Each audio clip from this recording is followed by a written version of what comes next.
It is so that I can bring a very important subject, to the attention of my colleagues.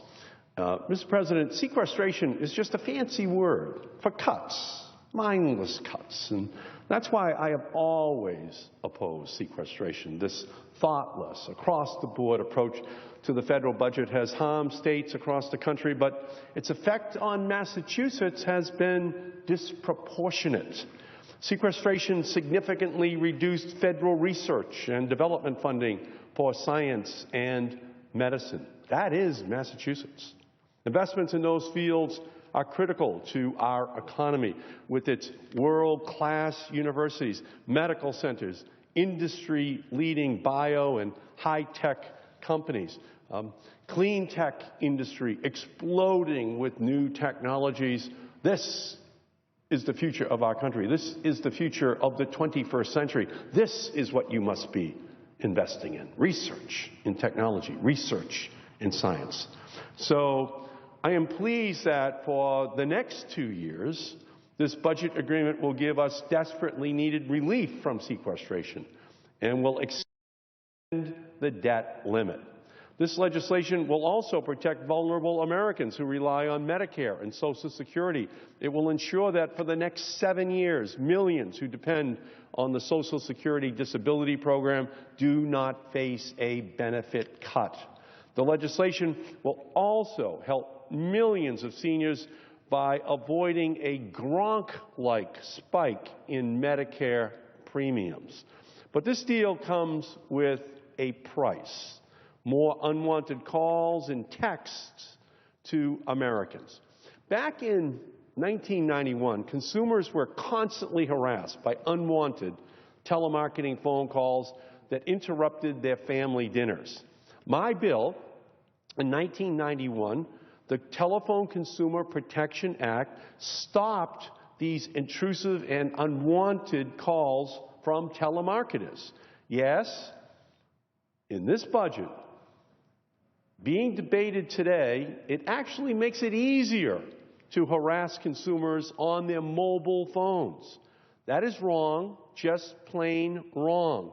Current law contains important safeguards against abusive practices. Before a caller can make auto-dialed or pre-recorded calls or send texts, that caller must have the consent of whoever is being called. But Section 301 of this legislation, before this body today, removes that pre-call consent requirement if someone is collecting debt owed to the federal government. The provision opens the door to potentially unwanted robocalls and texts to the cell phones of anyone with a student loan or a mortgage, calls to the cell phones of delinquent taxpayers, calls to veterans, or anyone with debt backed by the federal government. And that's why, once the Senate takes action on this budget bill, I plan to file a bill that strikes that provision. I also intend to ask the Majority Leader for a vote on my bill at the earliest possible time. We must protect American students and consumers, but that rollback of protections against abusive telemarketers is not the only problem with this legislation. The bill also would sell off part of our nation's oil stockpile simply to raise revenue. The President, the presiding officer, is an expert in this area. Our Strategic Petroleum Reserve is there to protect American consumers and our security in the event of an emergency. But now it is increasingly being viewed as a piggy bank to fund other priorities. If we're going to sell oil from our strategic reserve, we should at least do so strategically to get the best deal for our taxpayers. But the budget deal that we're considering would require the sale of a specific amount of oil each year from 2018 to 2025, regardless of its price.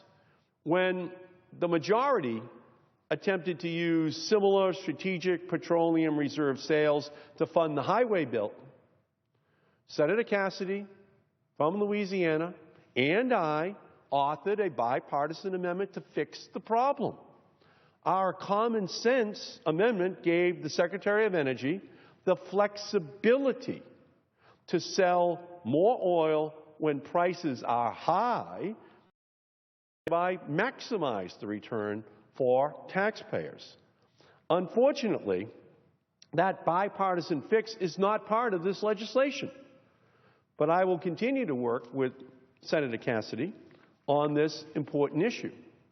And you know that we're right when it is a conservative Republican from Louisiana and a liberal Democrat from Massachusetts that agree on an issue. It is foolish to buy high and sell low.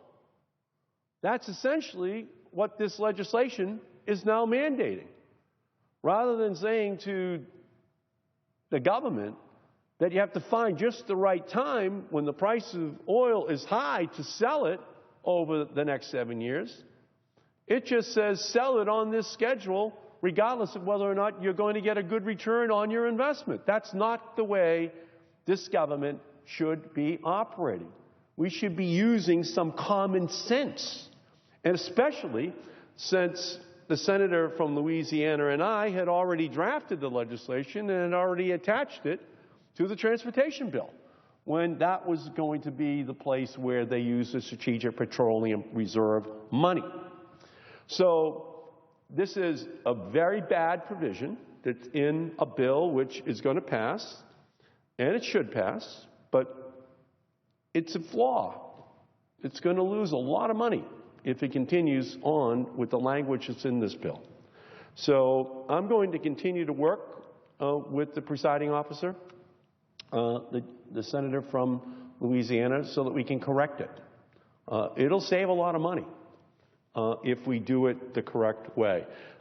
We need to ensure that we have a rational approach to budgeting, unlike sequestration, which will finally allow us to get back to the business of legislating instead of lurching from crisis to crisis. That is not possible unless we begin a new era in this institution. And hopefully that's what today and perhaps tomorrow will represent. Maybe we can now work together, again, across the aisle the way I think all Americans want us to. And I pledge to work on these two pieces of legislation going forward, the correct real flaws that are built into this legislation. I thank you for allowing me to have the floor at this time. And I hope, Mr. President, that you and I can partner to correct at least one of the problems that are in this bill. And with that, I yield back the balance of my